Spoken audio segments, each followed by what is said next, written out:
അത് സത്യത്തിൽ ഞെട്ടലുളവാക്കിയൊരു കാര്യമാണ്. കാരണം കവളപ്പാറ ദുരന്തം എന്ന് പറഞ്ഞാൽ 2019 അല്ലെ? മാധ്യമപ്രവർത്തകർക്ക് ഓർമ്മയുണ്ടോ? 2019 കവളപ്പാറ എന്ന് പറയുന്നത് എന്നെ സംബന്ധിച്ചിടത്തോളം ഒരു അപരിചിതമായ നാടല്ല. ഈ കവളപ്പാറ കഴിഞ്ഞ് ഭൂതാനത്തേക്ക് വന്ന് കടവ് കടന്ന് പോത്തുവലിലേക്ക് ഇറങ്ങിക്കഴിഞ്ഞാൽ അവിടെയാണ് ഞാൻ ജീവിച്ചിരുന്നത് നീണ്ടകാലം. അപ്പോ അവിടെ നിന്നൊന്ന് ഉറക്കം വിളിച്ചാൽ കേൾക്കുന്നത്ര ദൂരത്തിലുള്ള ഒരു സ്ഥലമാണ് കവളപ്പാറ. 2019 ദുരന്തം ഉണ്ടാകുന്ന സമയത്ത് ഞാൻ മറ്റൊരു നിയമസഭാ മണ്ഡലത്തിലെ MLA ആയിരുന്നു. പക്ഷെ ഭാഗ്യവശാൽ ആ സമയത്ത് അവിടെ ഇത്തരത്തിലുള്ള കെടുതികളൊന്നും ഉണ്ടായില്ല. 2018 പ്രളയത്തിലാണ് തൃപ്പൂണിത്തുറയിലെ ചില ഭാഗങ്ങൾ ബാധിക്കപ്പെട്ടത്. 2019 അത്ര പ്രശ്നങ്ങൾ ഉണ്ടായില്ല. അതുകൊണ്ട് എനിക്ക് വരാവുന്ന ഒരു സാഹചര്യം ഉണ്ടായിരുന്നു എന്നുകൂടി കാണണം.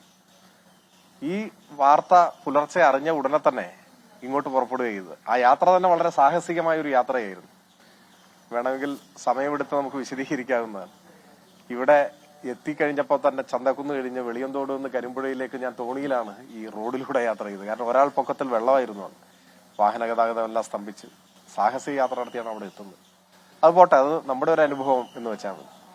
പക്ഷെ ഈ ദുരന്ത ഭൂമിയിൽ മിക്കവാറും ദിവസങ്ങളിൽ ഈ മുൻ MLAയും ഞാനും ഒരു കുടക്കീഴിലായിരുന്നു. അതാണ് എന്നെ ഞെട്ടിച്ചു കളഞ്ഞത്. ഒരു കുടക്കീഴിലാണ് ഞങ്ങൾ രണ്ടുപേരും പലയിടങ്ങളിലും പോയത്. അദ്ദേഹത്തിന്റെ കയ്യിൽ അന്ന് വലിയൊരു കുട ഉണ്ടായിരുന്നു. ചെന്നിറങ്ങിയപ്പോൾ പെട്ടെന്ന് എന്റെ കയ്യിൽ കുട ഉണ്ടായില്ല. വളരെ സ്നേഹപൂർവ്വം ആ കുടയിൽ എന്നെയും കൂടി കൂട്ടിയിട്ടാണ് പലയിടത്തും പോയത്. എന്ന് മാത്രമല്ല, അദ്ദേഹം ഫേസ്ബുക്കിൽ അന്നൊരു പോസ്റ്റ് ഇട്ടു, ഞങ്ങൾ രണ്ടുപേരും ഇവിടെ എല്ലാം ഉണ്ട്, വേണ്ട കാര്യങ്ങൾ ചെയ്യുന്നുണ്ട് എന്ന് പറഞ്ഞിട്ട്. അദ്ദേഹം അതൊക്കെ മറന്നിരിക്കുന്നു. എല്ലാം മറന്നു പോകുന്ന തരത്തിലുള്ള പ്രശ്നങ്ങളെയാണ് അദ്ദേഹം ഇപ്പൊ അഭിമുഖീകരിക്കുന്നത് എന്ന് മാത്രമാണ് നമുക്ക് അതിനെക്കുറിച്ച് പറയാൻ കഴിയുക. മറവിയല്ലേ, പ്രത്യേക സാഹചര്യങ്ങളല്ലേ, നമുക്കതൊക്കെ അങ്ങ് വിട്ടുകളയാം. അദ്ദേഹം ഒരു ദുഷ്ടലാക്കോടുകൂടി പറഞ്ഞതാവില്ല, മറന്നുകൊണ്ട് തന്നെ പറഞ്ഞാവും എന്നാണ് ഞാൻ കരുതുന്നത്. മറവി പലപ്പോഴും പലർക്കും അനുഗ്രഹമാണ്.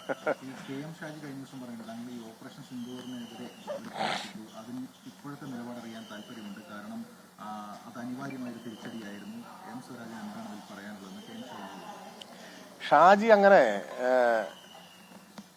എന്തെങ്കിലും ഒരു ദുഷ്ടബുദ്ധി കൊണ്ടൊന്നും പറഞ്ഞതാവില്ല.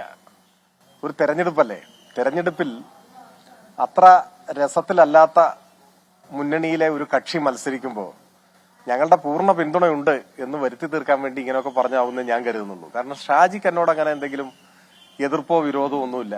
അദ്ദേഹത്തിന് എന്നെ ഇഷ്ടമാണ്. അദ്ദേഹം അത് പരസ്യമായി പ്രഖ്യാപിച്ചിട്ടുള്ളതാണ്. അപ്പോ അങ്ങനെ എന്നോട് ഇഷ്ടമുള്ള ഒരു മനുഷ്യനാണ് അദ്ദേഹം ഇങ്ങനെ ഒരു തെരഞ്ഞെടുപ്പ് സമയം ആയതുകൊണ്ട് പെട്ടുപോയതാണ്, ഇങ്ങനെയൊക്കെ പറയാൻ നിർബന്ധിതനായതാണ്. പിന്നെ ഓപ്പറേഷൻ സിന്ദൂറിനെയോ ഇന്ത്യൻ സൈന്യം നടത്തിയ സൈനിക നടപടികളെയോ എതിർത്തിട്ടില്ല എന്ന് ആ പോസ്റ്റ് വായിച്ചിട്ടുള്ളവർക്കെല്ലാം മനസ്സിലാവും. അതും അദ്ദേഹത്തെ ആരെങ്കിലും തെറ്റിദ്ധരിപ്പിച്ചതോ, അദ്ദേഹം തിരക്കിനിടയിൽ ഇതൊന്നും വായിച്ചിട്ടുണ്ടാവില്ല. ആരെങ്കിലും ഇങ്ങനെയൊക്കെ പറഞ്ഞപ്പോ അദ്ദേഹം ചിലപ്പോൾ അത് ശരിയാണെന്ന് കരുതിയിട്ടുണ്ടാവും. അത്രേ ഉള്ളൂ, അല്ലാതെ അതിൽ വേറെ പ്രശ്നമൊന്നുമില്ല. ശരി, കാണാം.